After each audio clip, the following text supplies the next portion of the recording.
Hello, bar takers. It's Lisa Duncanson, your bar exam guru. Welcome. Today we're going to talk about New Year's resolutions for the California bar exam. Okay, most of you would think, well, my resolution is I'm going to pass the bar exam in February 2022. Great. How do you do that? So I want to talk about specific New Year's resolutions you can make. Wow, that's a big cup. You can make now to ensure that you have a really good likelihood of passing the California bar exam. So the first thing you want to have for your studies is a very concise outline for all the subjects.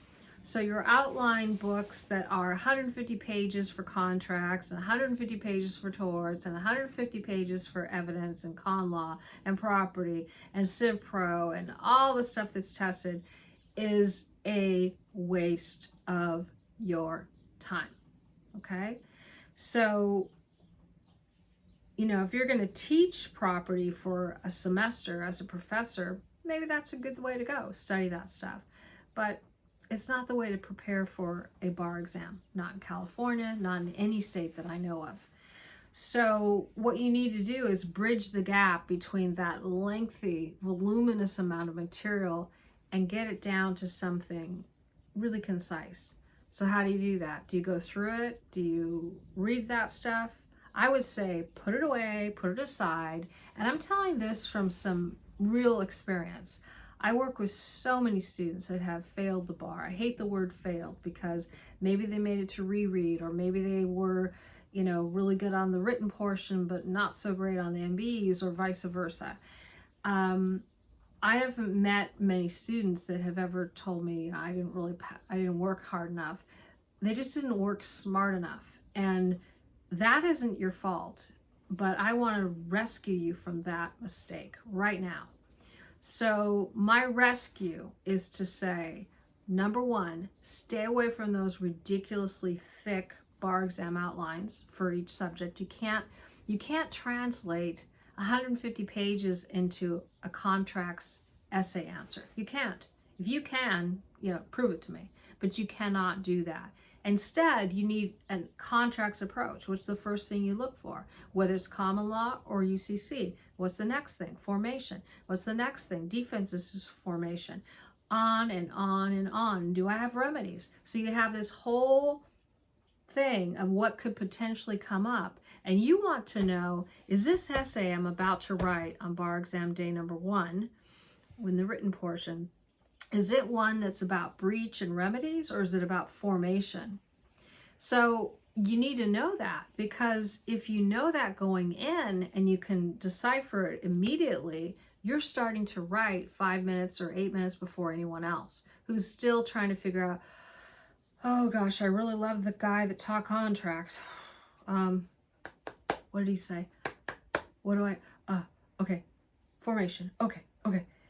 But what if it says the parties entered into a valid written agreement? So your whole approach of offer, acceptance, consideration, all of that is irrelevant. You need to start with what the breach was, and you need to start with defenses and get through all of that. You should certainly address the fact that per the fact pattern, there was a valid written agreement. So statute of frauds is not an issue. And you should know from reading that fact pattern that right away you're on a breach remedies exam. Breach remedies, whether it's common law or UCC. So does any outline tell you that? No, it doesn't.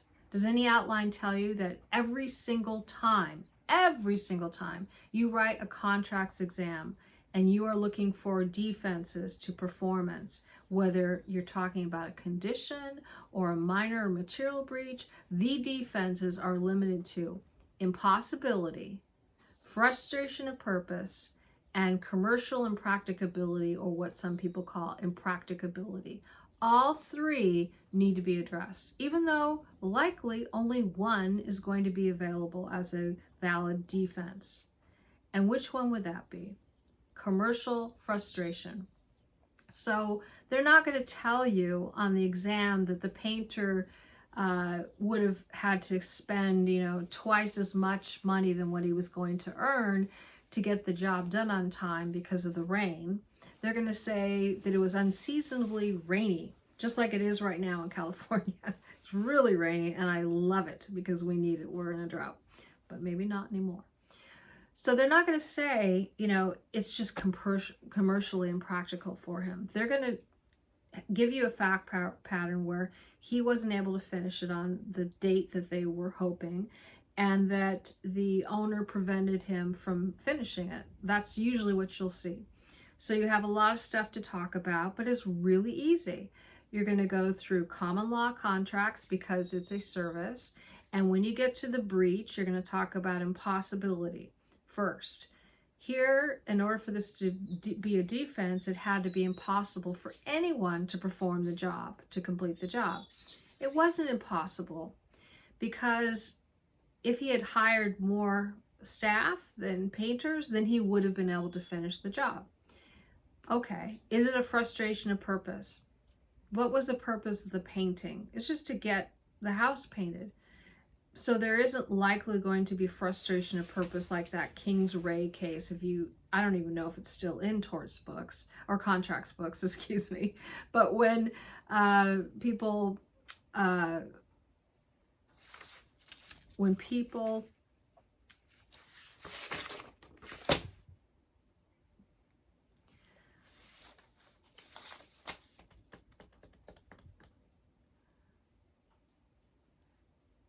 made reservations, where people made reservations in these hotels to watch the coronation of the king. The king's coronation didn't happen, so the purpose of renting those spaces was frustrated, and that's frustration of purpose. It's rarely ever something that you can use on an essay exam as a true defense, unless you have something like somebody is having pens made with their slogan on it and they're running for Congress or something, and then they back out of the election, so the purpose is frustrated. But that probably is the breach on the part of the person that's buying those pens. So, but you can still bring it up. You should bring up all three. The one that will work, if any of the three work, is commercial impracticability, and you have to talk about all three. So if you don't know that, how are you going to get the points that you need? A passing answer has to have all of these things ticked off. 1, 2, 3. A heading for defenses, impossibility heading, frustration of purpose, and impracticability. And at a glance, when the grader sees that you have, well, it's not impossible because someone else could do it. You don't have to even have the rule. You can just use the rule in your analysis. Here, because it was not impossible to complete this job, had he hired additional workers, it would have been done on time. Therefore, impossibility is not a valid defense. 2, next one, frustration of purpose. Here, the purpose of the contract is not frustrated. All he has to do is finish the job, and then it's fine. 3, commercial impracticability. It was unseasonably rainy. The jobs got behind. Had he wanted to hire people, it probably would have cost him more money. So a good defense for him could be, and would be the best one of the three, of commercial impracticability. I've seen answers that say commercial frustration. Don't do that. Don't mix them up. They really want you to keep those things straight. Okay, so that's, my take on how you should be getting ready for the bar exam. The other things that you need to do, we're going to stick with the essays for now, is you need to issue spot and review the answers of 100+ essays. And I mean essays from the California bar examiners that are released, not the model answers that national courses provide you, because often those, well, first of all, the model answers are impossible to achieve in an hour. I can guarantee you that they didn't spend an hour doing it. And I guarantee you that many of the people that write those answers for these national companies have never even taken the California bar. So that's evident when I see easements without the approach that the bar examiners want in California. It's just easements by, the best property professor on earth or something, but that person has not taken the California bar. So that's a problem. That's the divide between law school and bar prep that I wish weren't there. I think that everyone taking the bar in the last 8 to 10 years has really been given a huge disservice by law schools, by bar prep companies, because when I took the exam the first time at a law school and I was successful, that was 1994, the pass rate was about 70%. 70%. Not because we were smarter, not because we had higher IQs, but because we had more time. We were expected to start studying 4.5 months before the exam. So our last semester of law school was, I'm going to pass these classes. I'm going to do as well as I can, but I have to pass the bar exam. And it worked. I was still terrified, a lot of the time and worried about it. But in the end, that expectation of spending 4+ months was what everyone was supposed to do back then. Now, these same programs, the few that are still remaining, are giving you 8 to 10 weeks if you're lucky. And there are no essays really graded. You have to pay more for that. And people, don't think they need it. They just need to learn these thick books and memorize all that. I'm telling you, you'll go crazy and you won't pass anyway. So there's no reason to go crazy and fail. So that's my point about that. So I want you to review 100 essays. And you're thinking, how can I do that? Well, do 10 a week. And in 10 weeks, you're going to have 100. 10 weeks. Think about how many days we have until the bar exam. We have the rest of December, a couple days. You're probably going to be celebrating New Year's Eve. And then January 1st, from there on, you have all of January and most of February. It's a lot of time and it's not enough time, in the sense that you have to make sure that you take advantage of every moment. And, I work with so many examinees who are working full time, either because they're repeating or they're a first time taker who doesn't have the luxury of taking time off, or they're an attorney taker and they already have a full time practice in New York or Idaho or wherever it is. And so I work with people who have really limited time to study. And those people do really well because they know once Monday is gone, that Monday's gone. They don't mess around. They are serious. And they also, if they've taken a bar exam before and passed it, they know what it takes. And if they are a repeater, they don't want to have that repeat again. And so there's a lot of motivation there. But even our first time takers are, they come to us because people tell them, hey, I took the bar 3 times, and on the 3rd time I took this course and I passed. I would just get rid of all that stuff that you were doing ahead of time. I wish I had, and take this program. So our first time takers and our repeat takers listen to what we're asking them to do, and they do it. And when they do a majority of that, I'm not saying every single assignment, but they get through a majority of it, they usually pass. So our pass rates are 85, 90%, almost always. I mean, above 80%, always, for many years now. But the problem with that, not a problem for me and not a problem for my students, is that we don't have 1,000 students each bar round or each year. So if we did, the bar pass rate in California would be a lot higher, because you have about 3,000 who take it in July, probably less now with everything that's going on. But, we have hundreds a year, so that's not enough. It's like a drop in the bucket. It's, if I have 80 students for February and 110 or 20 for July, that's not enough to make a dent in the pass rate for the statewide pass rate. But it sure is beneficial to my students. So whether you come our way is really not the issue. What the issue is are you going to pass this time? Whether it's your first time, repeat time, you need to take in mind these things that I'm suggesting. So concise outline, get one. The cram session is really concise, so that will be one option, or our course outline book, or another resource out there that you might see and think is a good source. I mean, trust your instincts. This isn't about, I have to have Lisa Duncanson's products. I think you would benefit, but there's lots of good resources and some of them are free. So always check into that first.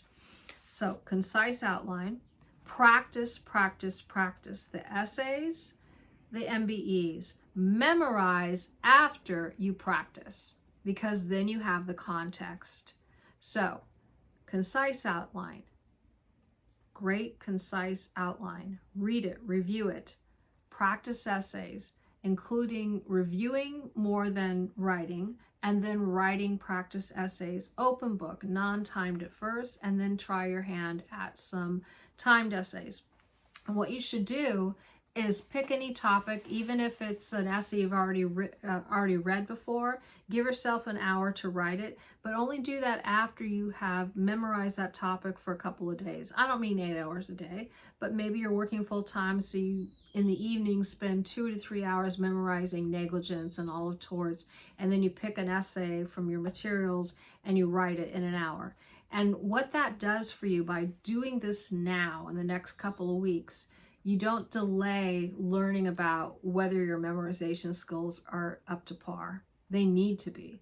So if you write that essay and you've reviewed 3 or 4 negligence essays, and now you're going to write one under time conditions, you're memorizing that approach. And it isn't just duty, breach, causation, and damages. I promise you there's so much more going on negligence that people really don't get. And they don't get it because it's not taught. And that stinks. But anyway, when you go through these essays and then you study and memorize the material and then write an essay, you're testing your ability to memorize, not just your ability to write, but did I memorize everything well enough? Do I feel comfortable with this subject? And that's the best way to do it, but only memorize after you have the context. The next thing I talked about, just this recap, is that you should get into the MBEs. And I didn't mention this earlier today, but you should start doing MBEs without doing any review. If you use that strategy and tactics book, which is the one that I recommend highly, it's a strategy and tactics book by Stephen Emanuel. It's the 7th edition. It's published by Wolters Kluwer, and it is phenomenal. I have no financial interest in this book, but I have used it for the last 25 years in bar prep. First-time takers, repeat takers, attorney takers who have to take the general bar exam because they haven't been out long enough. This book is amazing. I do not recommend any online courses for the MBEs. I mean, absent the 2020 and February 20 exam where it was online, I guess that could have been an advantage. But these online programs, while they're nice for diagnostics, they aren't very good at all at curing what your problem is, because the explanations are really to be desired. And I've beta tested a couple of these programs in 2007, and there are many features about some of them, one of them that I like. But you don't, what I found with my students over the years is that when they're using the online one and the book, the people are using both, their increase in scores kind of flat lines. And you don't want to be flatline. That sounds like death, right? You want to pass the bar. So when they just use the book, it incrementally goes up and up and up and up. And what is the score you need to have in practice on the MBEs to really be sure you're going to pass the test on the real exam? 85% or more. My students get 90%, 100% sometimes. And, all this thing, well, I'm getting the questions right because I've memorized them. Good. What that means is you've memorized what a correct answer looks like according to the NCBE, according to the National Conference of Bar Examiners who write this test. So you only want to work on NCBE questions exclusively. And the best resource for that, 2 resources. One is the NCBE. You can download or purchase fairly reasonable, really reasonable exams. And I believe some of them are now online. So if you really want to have that practice online, that's fine. And that would be at ncbex.org. ncbex.org. And they also have a pretty good handout that is new. It's a guide to the MBEs, and I would definitely read that, because they write the test. Read what they tell you and do what they tell you to do. The other just fabulous, phenomenal resource is the Strategy and Tactics book by Stephen Emanuel, who is just brilliant, and it is published by Wolters Kluwer, and it's the 7th edition. It has everything in it, all the released answers, and exceptional introductions that tell you how to navigate each topic. You need to read those. And then it has incredibly good, solid explanations. So my students go through that book 3 or 4 times each round, and they pass. If someone gets above 85%, I never see them again, at least not for bar prep. Okay. And that's just, the problem with, one of those programs that's online, it'll say, you are above the national average. What's the national average? Well, it's 62%, and you're at 64%. Guess what? 64% is a D. And that may be enough for the exam, but those aren't the questions that are going to be on the exam. So you're not going to pass if you're only getting 64%. And you're just a little bit above the national average. That's not what you're going to get. You're not going to pass. You're not going to pass. It's 50% of the exam. So you have to make sure that the MBs are something that you just whip through and are, that you're powerful in doing those.